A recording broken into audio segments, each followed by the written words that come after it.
Good evening. This is John Warren, publisher of the San Diego Voice and Viewpoint newspaper, coming to you with our program From the Desk of the Editor. We do this program in a desire to give you a place to express your views, your ideas, raise questions, and to have some feedback. And so our motto at the Voice and Viewpoint is that a people without a voice cannot be heard, and we desire to be the voice. We are interested in advocacy and those issues that normally don't get attention. I'm happy to share this effort with Dr. Leonard Thompson uh, of GOD Radio, Mandate Records. And tonight we're going to once again have an open mic approach where we will be allowing not only real discussion, but we'll give you a chance to call in a question if you have one or comment. And Dr. Thompson will tell you all the platforms that we're on and how to reach us. Well, yes, good evening, everyone. We are on Facebook at Streaming on Demand. We are also on Facebook at Voice and Viewpoint, GOD Radio. We're on LinkedIn, we're on YouTube, and we are on Instagram. So we have multiple formats tonight. Basically, there are 6 formats plus our app and our website. So you can tune in, and if you're on Facebook or YouTube or LinkedIn, you can put a comment in the feed, and we will see it and be able to answer your questions. So good evening to all you all. Well, good evening again. And so we call this the open mic approach. We're just coming off of the 4th of July holiday. I hope many of you, all of you had an opportunity to see the Voice and Viewpoint. We had a very special session on the 4th of July and Frederick Douglass's famous speech in 1852. And so it turned out to be even more important than I thought because I watched on the 4th the parades and all of the things that people were doing. And then here we had the president at 11 o'clock at night bringing one of his meaningless speeches to the nation for some 40 minutes. And if you didn't know better, you would almost think he believed some of what he was saying. But I couldn't help but think as they kept reminding folks this was going to be the biggest fireworks program in history, I couldn't help but wonder, gee, how much did this whole fireworks thing cost? And how many people could we have helped with it? How many homeless people? How many people could we have fed through the SNAP program? How many of us could have maintained the insurance coverage that we lost? How many of us could have gotten some housing with the subsidy that wasn't there? Okay, and so it's just amazing. And I did an editorial this week called A Reflection on the 4th of July. And you know, which one were you concerned about? Because I start by using the cliche from A Tale of Two Cities. It was the best of times and the worst of times. The best of times was for those people, many of whom the hundreds of immigrants all over the country who were sworn in, because that's the day, the July 4th is the day that we have this ceremonial citizenship event. And it was even more significant because the swearing in of people in terms of citizenship authorized under the 14th Amendment, due process, the fact that anyone born in this country is a citizen, that you can become a naturalized citizen if you come from someplace else, that corporations are citizens as well. And so we had people holding up their hands and pledging allegiance and taking their oath of citizenship office at the same time that we've just come off of the president trying to get the Supreme Court to nullify the 14th Amendment. And we saw that the court did not play into his hand on that particular item. So it was a very interesting time. And so I know a lot of people were barbecuing and picnicking, and they said some 7 million people were traveling. But I talked to a lot of people in different parts of the country where I have friends and connections. And you know, most of them told me they were just staying home. They're staying out of the heat. They're just laying low, read a good book, watch a movie, eat something at home, and like, don't go out there and get into the rat race. And so in the midst of all of that, the, we have this president who just continues to try and destroy Washington and everything that it stands for. You had the national fair there. Each state had a booth, and people were restricted from going near the reflection pool, which has been open every even before my time. It was always there.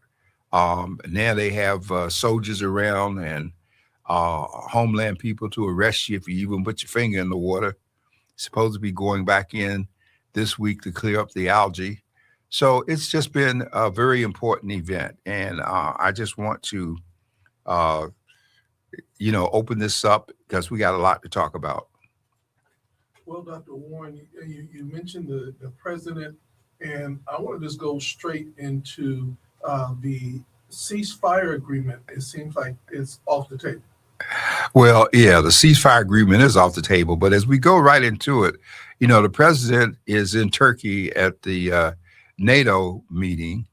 And it's so very interesting that when he went there, he flew in his refurbished airport Air Force One jet that Qatar gave.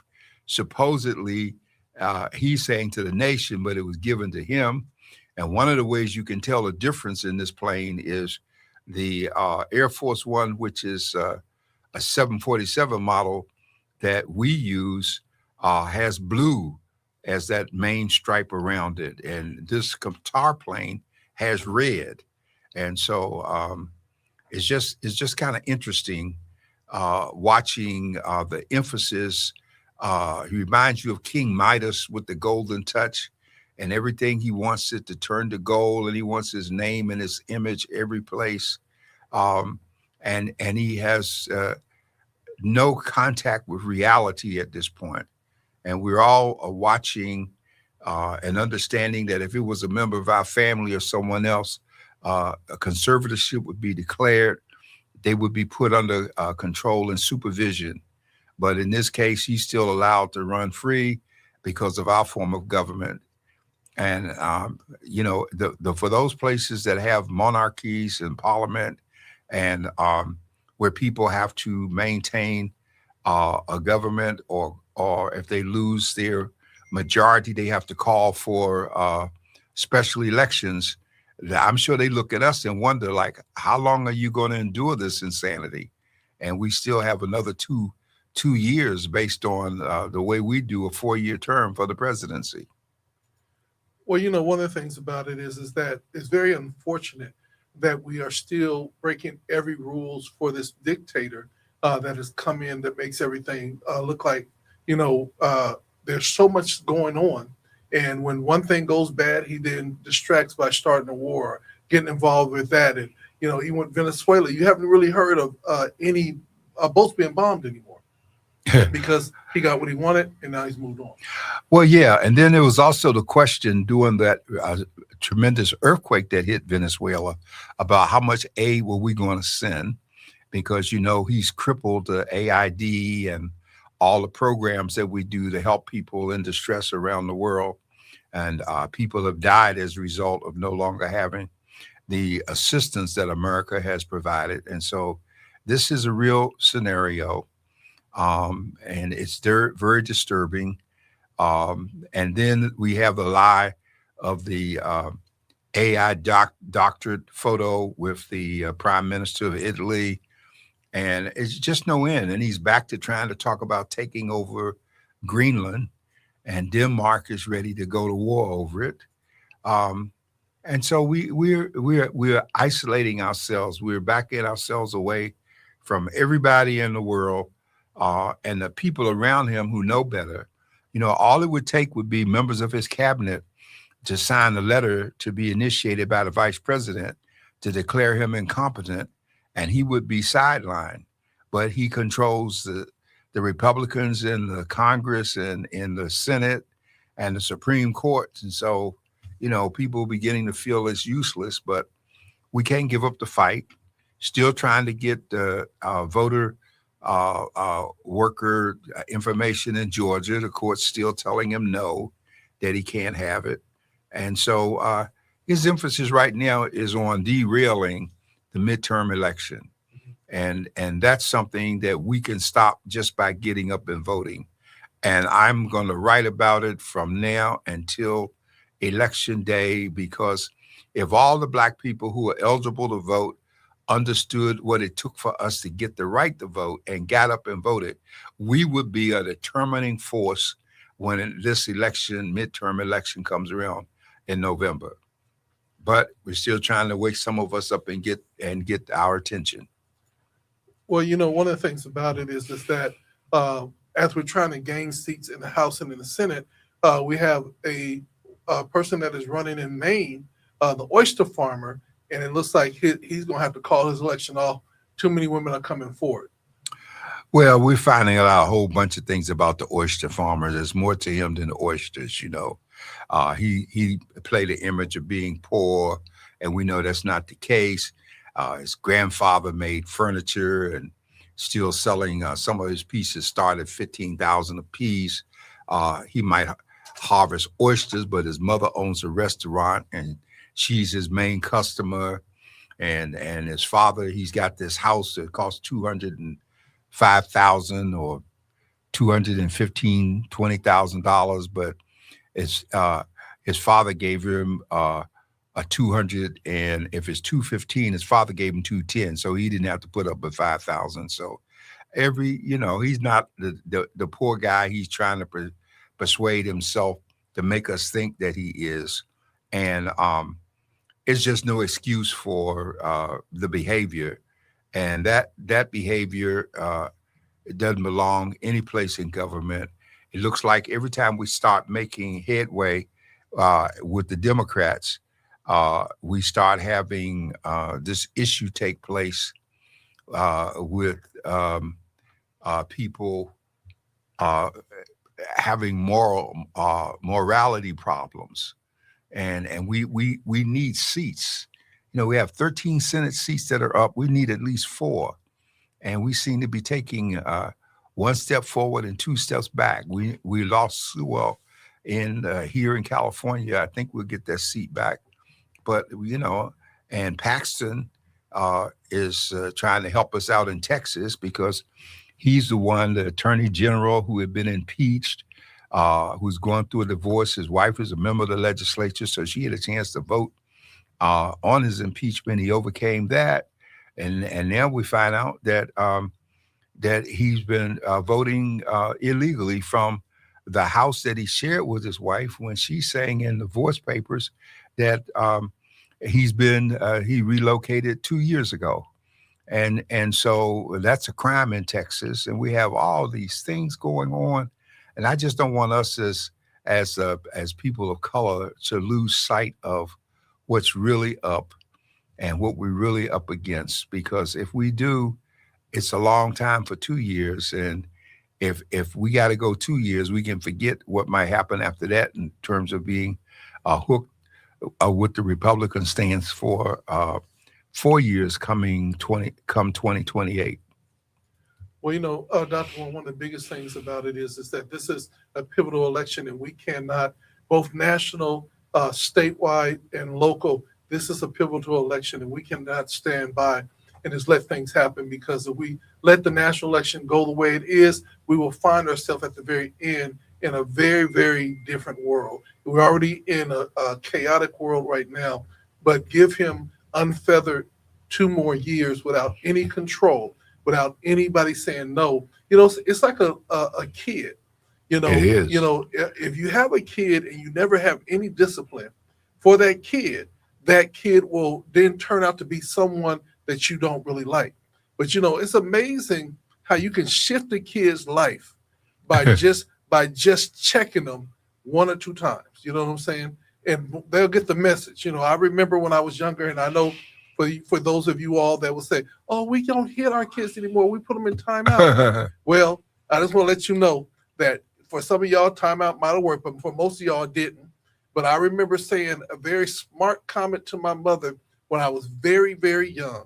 And I said it, and before she could even respond to it, or I could say anything else, she had popped me in the mouth. Guess what? I never said again. Well, you talk about people correcting you. When I went into the martial arts and they were showing me a backhand technique, I said, "Oh, I know that one," because when you said the wrong thing, you got the backhand across the face, and the old people didn't play. And then we got kids that no respect, jumping in adult conversations, and I think it's so telltale watching people who have no manners. That's one of my problems with one of the news programs on a national stage that the moderator has a very good program, but she allows people to run all over her, and all of the people there are disrespectful, and I think that's unfortunate. Yes, and one of the things that's more important than anything else is I really believe that's what we have with our president. He was never checked when he was little. He just kept on being getting gold bars and gold toys and gold toothbrushes, and now he wants everything in gold and everything is his. And the reality comes in anytime that a sitting president of office, can report $2 billion of increase. There is something like I said, there's some fly in the ointment. Well, we all know, and we've all bought into it. I mean, the whole Bitcoin thing should never even been allowed to take place. There's some very interesting rules on the books in terms of currency and having currencies compete with the U.S. dollar when our dollar is such a stabilizing factor on a global scale. But it takes a little effort to keep up with all these things, and I get bothered when I look at the number of people who are not paying attention to. It's not a question of whether it's the Republicans on Fox or the moderates or the liberals on MS Now or CNN. It's a question of paying attention to what's going on because it's going to impact you one way or another, and that's the issue. And we got to look at our local scene here too. And I don't want to get so national that we don't do local. We got the footnote 7 discussion back up in the Encanto community speaking out, and um, one of the things I keep being concerned about is the number of times we see buildings going up and more housing in our communities, and I don't hear anybody questioning what did the environmental impact statements say, because those statements were required. And if you go down Euclid, if you will, from where you come off uh, 94 onto Euclid, and on the west side of Euclid, you got all that major density, the apartments almost going back up to Gompers. I mean, just packed in. Naharanga, down Euclid, close to the Market Creek, apartments and condos and sardine in. It's just crazy. Well, one of the things that is really disturbing to me is to see big apartment buildings on each side of a house. So the house loses all visibility, all view, all everything because they're surrounded by big apartment complexes. And it would seem like there would be some type of zoning that would stop that. And if it's a residential area, that it would not be made where the owner of the other property is almost forced to give it up because they've been pretty much blocked out. Well, the developers come with dollars, and the people in the community, unlike the folks in the Encanto area, so many of them don't seem to care about the neighborhood until the bulldozers are there, and then it's too late to start looking to see what they're going to do because it's a done deal when we get to that point. And so this is a part of the issue that we don't pay close enough attention to what's being said and done. And then we want to be in the reaction posture as opposed to dealing before it happens. Well, one of the things about footnote 7, I applaud the people in Encanto for stepping up and bringing it to our attention. And sadly, that the process is still going to move forward.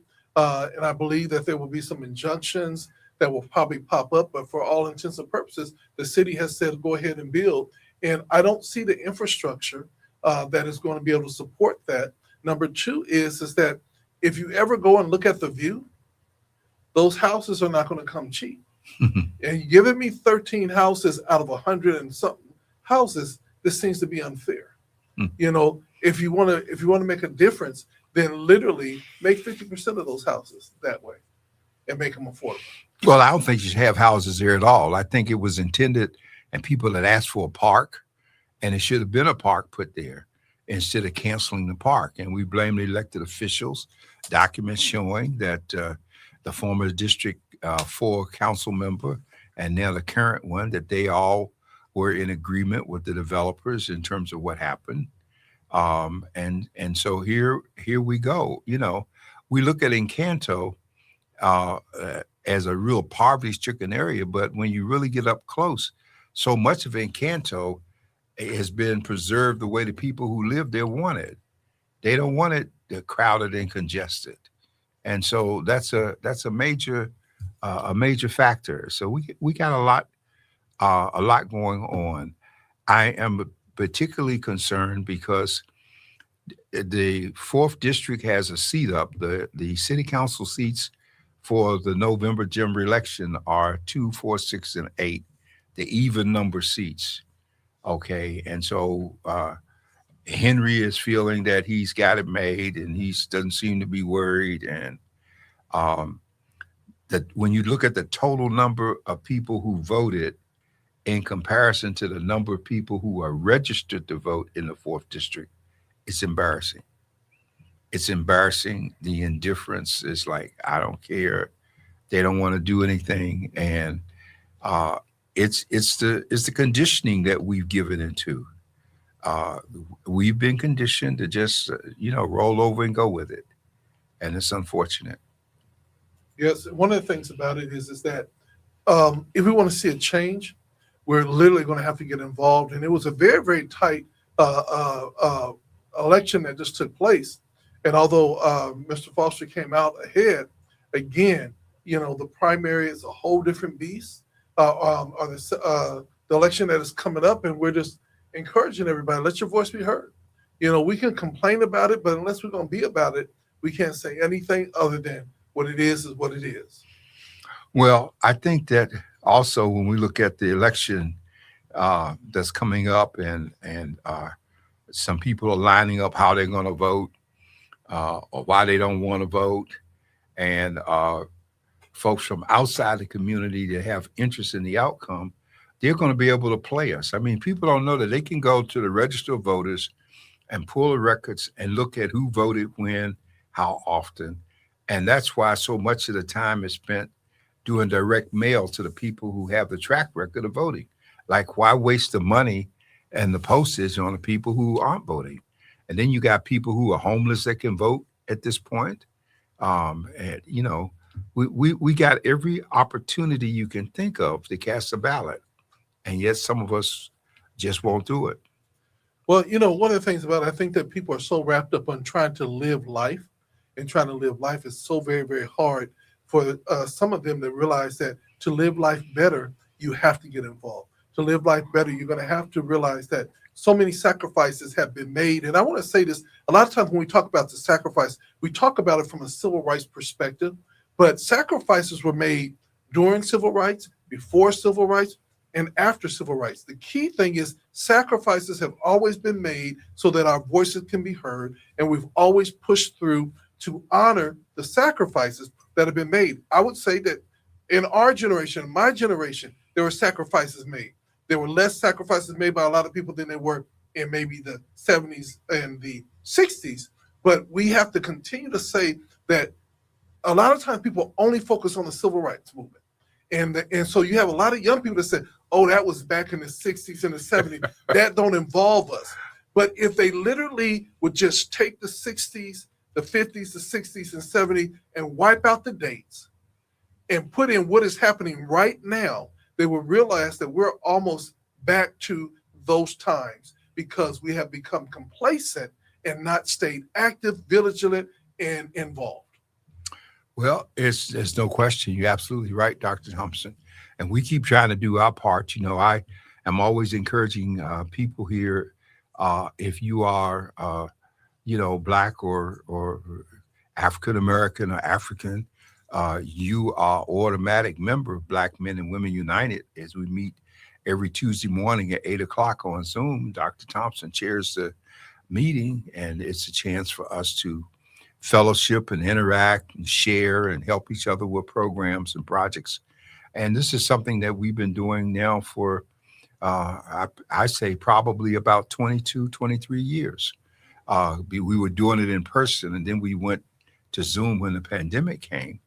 But we always been there trying to help each other, trying to help our schools, helping the food banks, and all the things that we have going.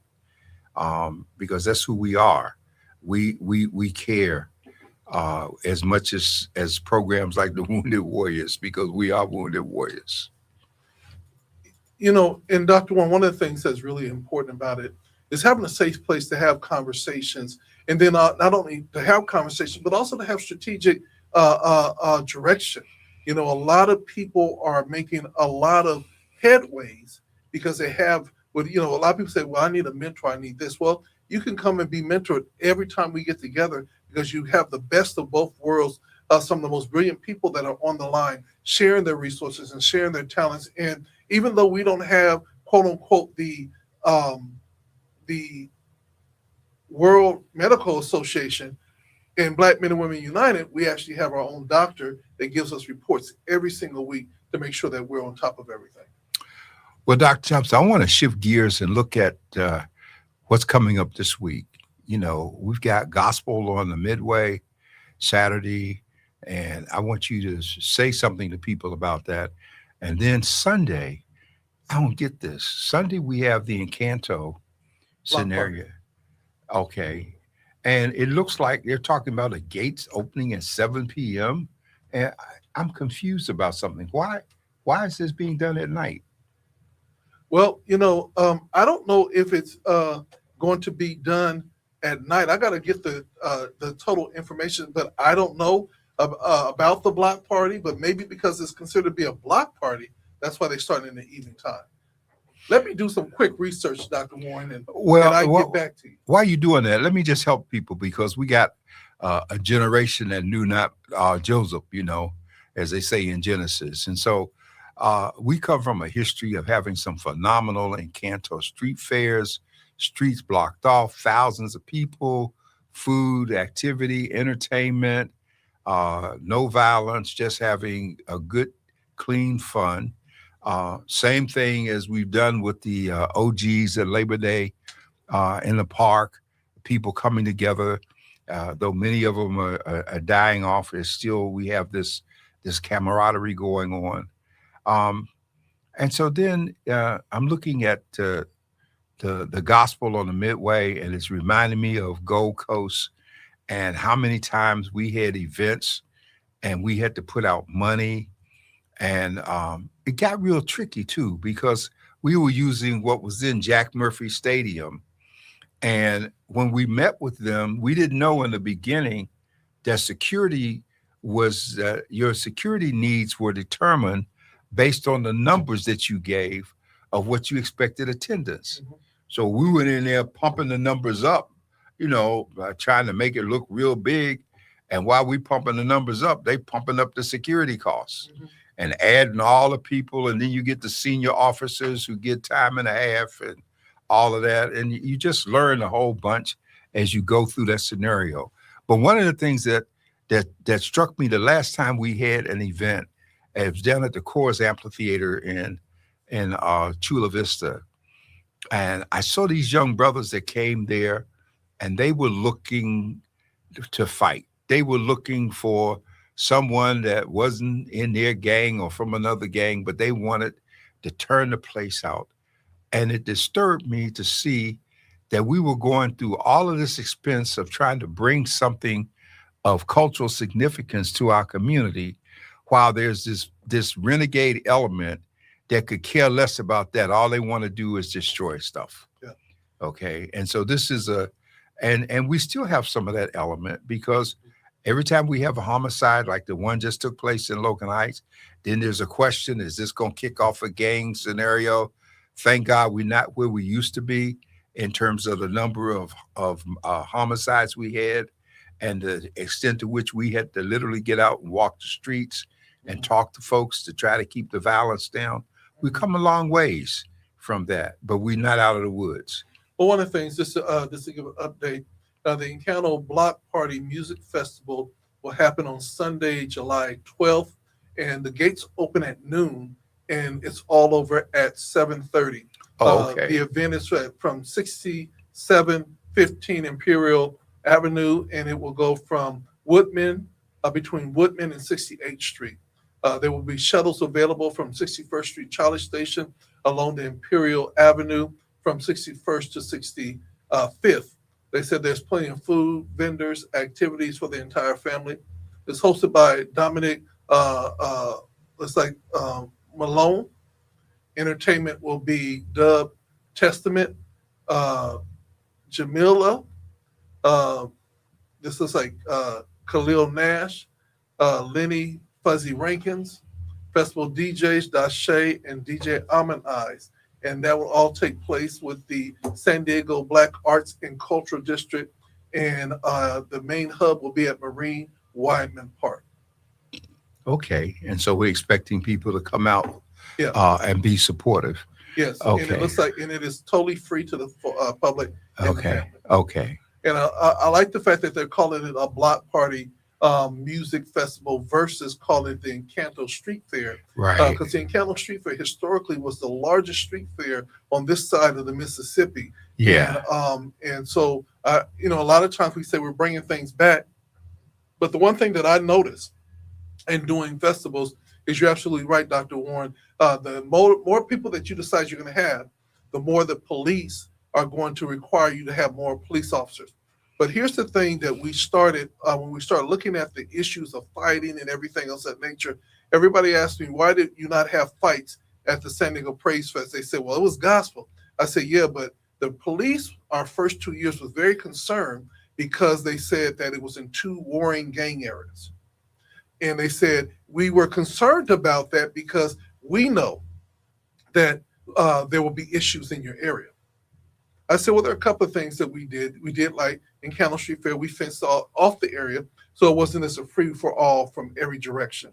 Number Right. two is we encouraged the warring factions, and we To get stopped calling involved, them huh? we stopped calling them gangs, and we started calling them community ambassadors.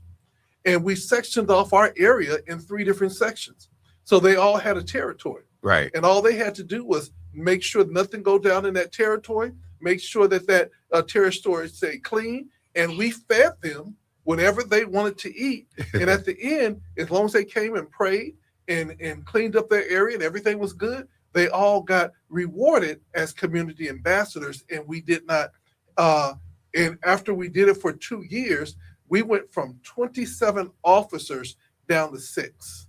Wow. And the police department said, we have officers asking in line to get at your festival because all they do is sit around, laugh with the people, and eat all day because there's never anything going on. And I explained to them that the church is the eclectic place. I said, you could have a crip on the drums and a blood in the choir. You know what I'm saying? And nobody knows know the difference because they're at church. And I said, well, we're going to bring church to the community, and the grandmamas and the grandpa and the parents are going to come out there. And trust me, they're not going to show out in front of them. No, they won't. And I think that's so important.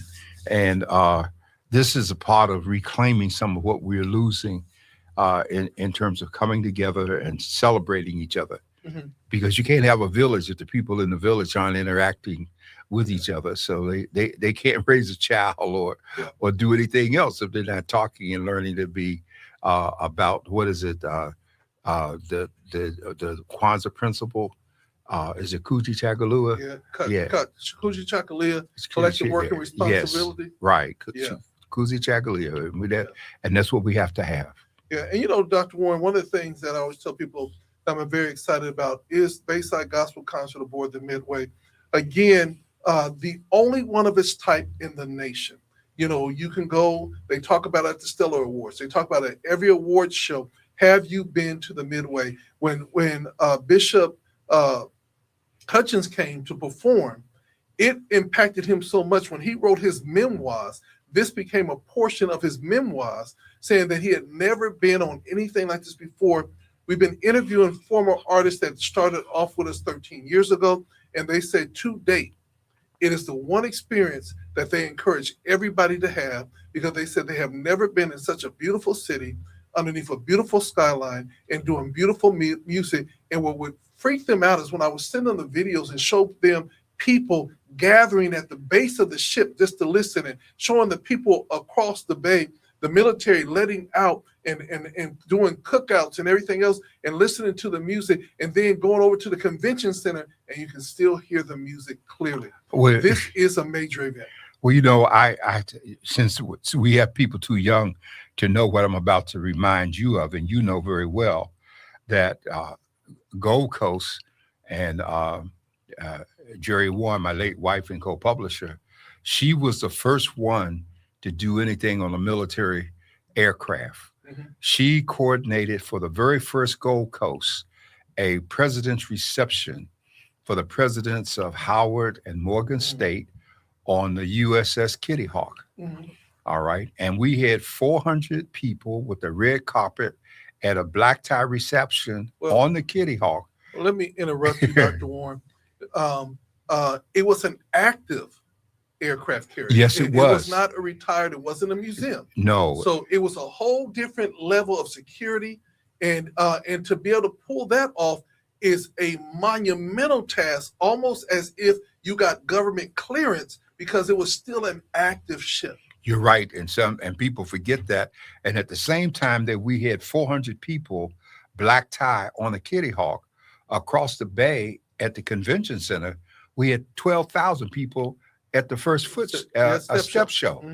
Mhm. Okay, but one of the things that helped us pull off the Kitty Hawk was that they had black officers that were in command, and they had come from HCBUs, and they were excited about the idea of letting these people come on board Mhm. to see what it was all about. And it reminded me really of going on board the ship station in Pearl Harbor, Mhm. because and until you've had, I'm not a Navy person. I was an Army person, so I didn't care for being on ships and got claustrophobia. But the very fact that people were able to travel freely on the flight deck, Mhm. all the things that we now do on the Midway Mhm. in that whole big area, you Mhm. can picture that same space, because it was an aircraft carrier, Mhm. on the Kitty Hawk, laid out with red carpet, black tie, and people in tuxedos uh, turning out for such an event.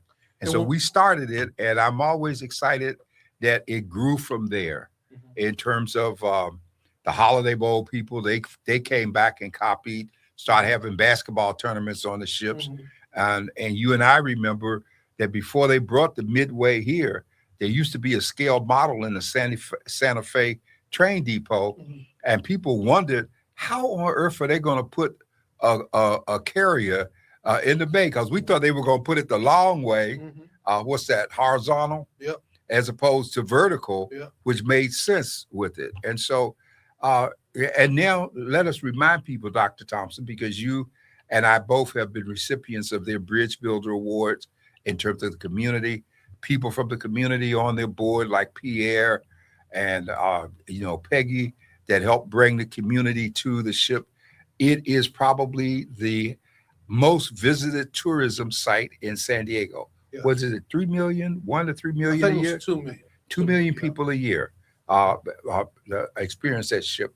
And some of the docents on the ship were actually stationed above the ship during the war.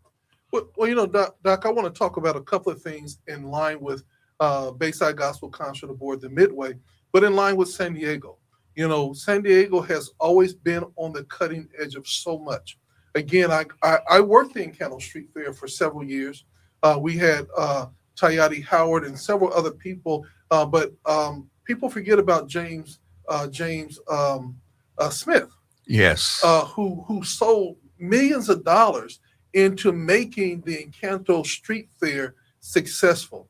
And the hardship about that is that we see all these different festivals come in from all over, but as long as it's in the community, we never ever seem to get the major sponsors. No. And although the largest on this side of the Mississippi, but every year was a struggle to be able to pay the bills and to give quality within the community. Well, that's one of the places that we were an exception to the rule when we started doing Gold Coast Classics, because one of our major sponsors was Anheuser-Busch. Yeah. And the parade that we held in the community, they brought the Clydesdales here who don't and never, as far as I know, came for any other community parade other than the ones that we had in the community. And so, but again, we've got to recapture the sense of community. We saw some of that at Jazz at the Creek with the people coming and sitting there and enjoying it, but it still wasn't what it was before in terms of the number of people turning out. Well, let me just be honest.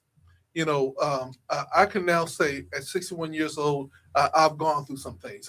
I started doing my first major production in the city was the Gold Coast Classic, and was working with you, and you gave us our first big break to do the concert at the Civic Center. That was the biggest venue that we had produced that far. We were young in the business, but yet you trusted us to do what we did. Now, fast forward to today, what I have seen over the 31 years that we have been in business is that what hurt us is that when certain things are successful, instead of us rallying around each other, we have other people that come in from our community and one, either try to do what we do, or two, they go to our sponsors and complain about, why aren't you supporting me? Well, not either, or they do both, Dr. Thompson, because we know that when we did Gold Coast, one of the premier things we did was to hold a golf tournament at Torrey Pines. No community group had ever played at Torrey Pines. People come from all over the world to play at Torrey Pines. And Torrey Pines tried to tell us that we couldn't hold our golf tournament there. And we reminded Torrey Pines of the public accommodation provision of the Civil Rights Act.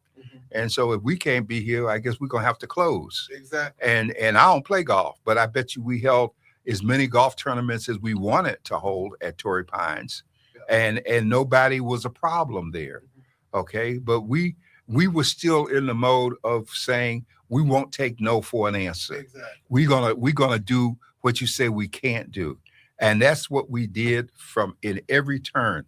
And that's what we continue to do to this day. We still do things that other people haven't done or don't want to do. But one of the things that harms us, and you put your finger on it, once did a golf tournament, then everybody wants to do one a week or 2 weeks before yours to dilute your experience. Exactly. And so that's what these people will do. They are not trying to do it from the standpoint of how I can help the community. And we've seen other cities try to do the classics and they fail. And they come back to us and say, well, why are you successful?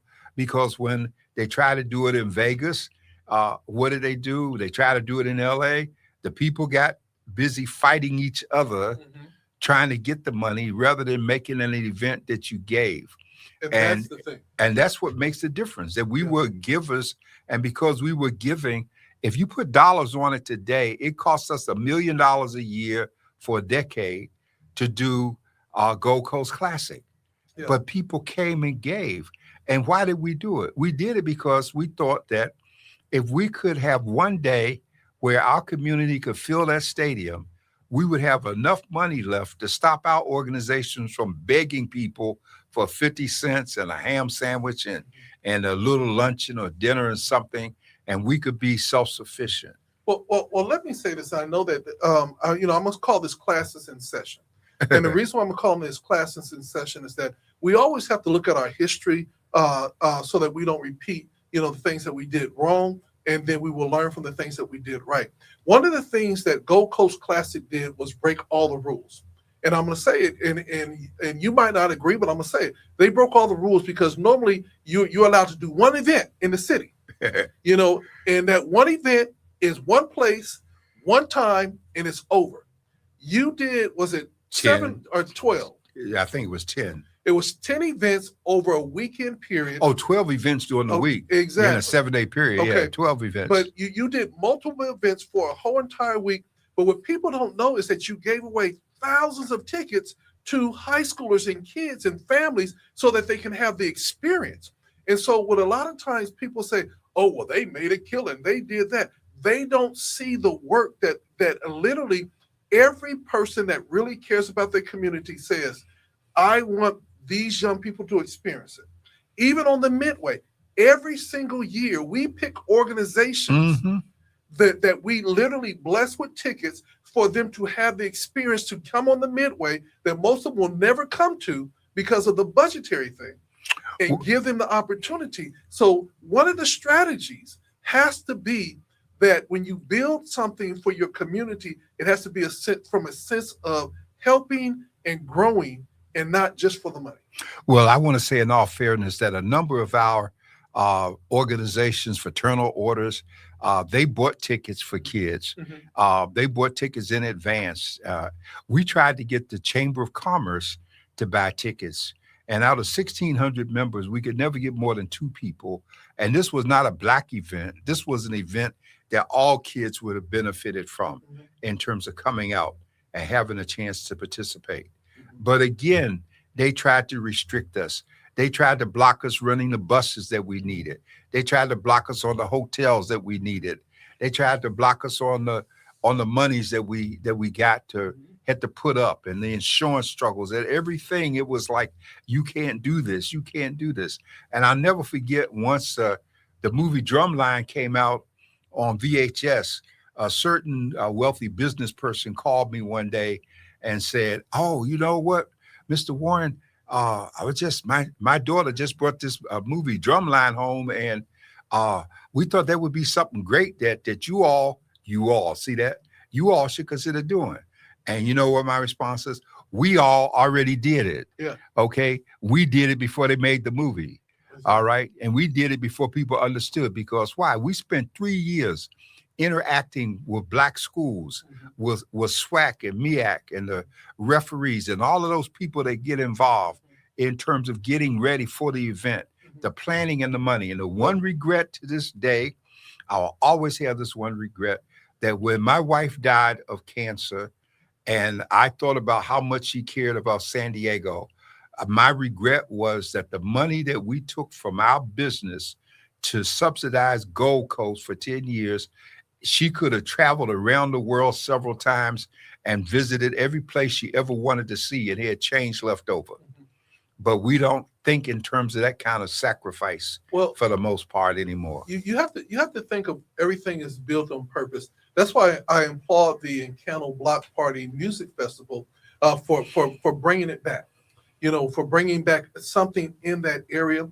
I applaud everybody who is trying to do something in a positive manner, and we want to support that because again, we are worth the time. We are worth to go into all the different locations that we want to go to, and we don't have to have everybody else produce it for us.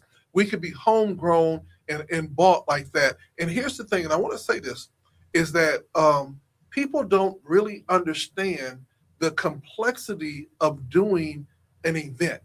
Hmm. But when you really, really look at the the Gold Coast Classic, if you would have just did the football game, that would have been a whole year plus worth of work. Because people don't know that you have to hire your referees, you have to sign contracts with both your teams. You got to have lawyers to go over it so that there's no NIL issues or anything else of that nature. Then you got to do the stadium deal. And then if you do, and in the stadium, you also got to pay for the grass again to have it resodded. You know what I'm saying? It goes on and on and on. Not even talking about trying to feed 300 people. No, 450 every year. We feed 450 people 3 times a day from Wednesday through Sunday when you're having this event take place. Mhm. And it's a lot involved in that. And when you get to the teams, you got regulation meals that they have to have. You've got buses. We had over 200 volunteers. Oh yeah, we could write it. I've already written stuff about it, and it's just interesting that I hear people coming to me all the time saying, "When are we gonna do it again?" And my response is never. Now, you know what? I got copyright and trademarks to it, and bring me 6 figures, and put it on a table as a retainer, and I'll get you a license, and you can go see if you can try to do it. Mhm. But 9 times out of 10, you won't succeed because there's so much involved in it. even the people that you see walking around the stadium selling the little trinkets, okay, they are part of a union. And unless you have an agreement with that union, what we had at Gold Coast was when you walked in on the ground level of the stadium, we had vendors set up. That Mhm. was in conflict with the labor union agreements, but they waived that agreement because they were in support of what we were doing. So it's relationships that have to be built with people, and it takes a lot to do it. Um, we want to we might be going down a memory lane here, but we want to encourage people to still think about the things that we can do, Mhm. not be afraid, but Mhm. you have to do them for the right reason, you see. Mhm. And there's so many people in our community today, they only want to work with their friends, they only want to work with people they like, they want to show others that they can't. One of my greatest disappointments in San Diego is the San Diego County Black Chamber, which we founded, created, nourished, and did everything for, and has absolutely, even though the city had made a mockery of giving them the contract for the BID, they got a GPS to get out to the community. They don't know. They're not. They all they do is downtown. All they do is focus on 40 and under. When we first started, we first saluted all of the Pathfinders, the Brook Huffmans, Ragsdales, and all of the people who had businesses when San Diego was segregated, and they survived the integration when folks left the neighborhood and went downtown. And so we honored those people because we still supported and kept them in business. Okay. We don't have one black gas station owned in San Diego, but we did. We used to have one. Mhm. You know, we don't even have a smart shop owned, but all those sunshine stores, Mhm. they were owned by a black man, Mhm. by Henderson. Andre Henderson, and he sold those places to the Chaldeans Mhm. because the Chaldeans wanted the liquor Yeah. licenses. And that's what they did. So we don't even know the history of why and how we shop and who owns our community and how they got it and what the interaction is. And those things need to be known if we're going to grow, as opposed to everybody coming here thinking if you live north of 8, that's all that's required and nothing else matters. Well, Dr. Warren, when we start talking about this, we talked about Bayside Gospel Concert Award, the Midway. This is our 13th annual, and the Lord put it on our heart that we need to spend more time celebrating the power of women. And so this one is centered around women who lead. And we call it our Women Impact Award. And so we have 8 amazing women that are being honored on the ship. We were doing a different configuration. This one is actually being taped for TV, and we're excited about that. I want to thank all the sponsors that came out and said, "Hey, we want to be a part of it." And I just want to encourage everybody: it's going to be different this year. The artists are all women. I have brought from young to old. Carolyn Traylor has had one song. There's a story behind my praise that took her all over the nation, took her all over the world, and she's coming to sing that song. And she has other songs that are still very, very popular. But the story behind my praise, has been one song that has just literally touched people, and it's crossed over into the secular realm and charted there. Then we have a young lady that's coming from New York by way of Atlanta, but she actually is the runner up on Sunday's Best. And Alexis Spice, is just absolutely wonderful. And then there was a song called That's When You Bless Me by the LA Mass Choir. Well, Mm-hmm. the voice of that song is coming, and we're going to have That's When You Bless Me Oh, again on the yeah. ship. That's powerful. It is going to be a celebration of women by women, and we're there supporting. And when I tell you, it's a good feel because every woman that is on our first inaugural class deserves to be honored. Yeah. And I want people to know Rhonda Hunt Phillips, Francine Maxwell, Chida Warren, Key Hagan, Zakina Stewart, Sheila Burrell, Diamond Brandon, and Sabrina Bishop. This is a class that I'm very, very excited about. Everybody said, "How did you pick them?" I said, "There's so many great women here. I had to look at their work and look at who had not been honored, but they had done so much." And I said, "This is the first inaugural class." And Dr. Warren, every time we get together, you have taught us so much. You have taught me so much. how to navigate um, bringing people together, and how to not lose faith or hope when things don't go the right, and being able to have somebody to say, "Hey, I know what you're going through, but don't quit now. It's going to get better," has kept us motivated. You've kept our whole entire company motivated because we see what you went through, and we see how you build and you continue to build, and that's why everything that we do, the voice and viewpoint, has always been with us. You didn't have to say that. You didn't have to come up and say, "Hey, you doing it? We're there." Our conversation lasted a minute and a half. When you're doing it, send it in. Let's go. And I think that that type of partnership that we have been offering for years for people to come aboard, and because we are stronger together. But you see, the difference is, Dr. Thompson, we're doing it because we believe in it. So many people who come to us for help, they have ulterior motives, and they don't understand that you can't succeed. You might seem like you're succeeding for a moment, but it doesn't happen when it's all about you. It's got to be about the rest of it. And it's got to be because it's right. Because for every person that you are honoring, since you and I have dealt with them now for all these decades, there's a whole nother army of these people, many of whom have gone to be with the Lord, who did even more. And they were never acknowledged or seen, Mhm. didn't ask to be acknowledged, but they did it just because of who they are, and that's what they do. And so that's so important.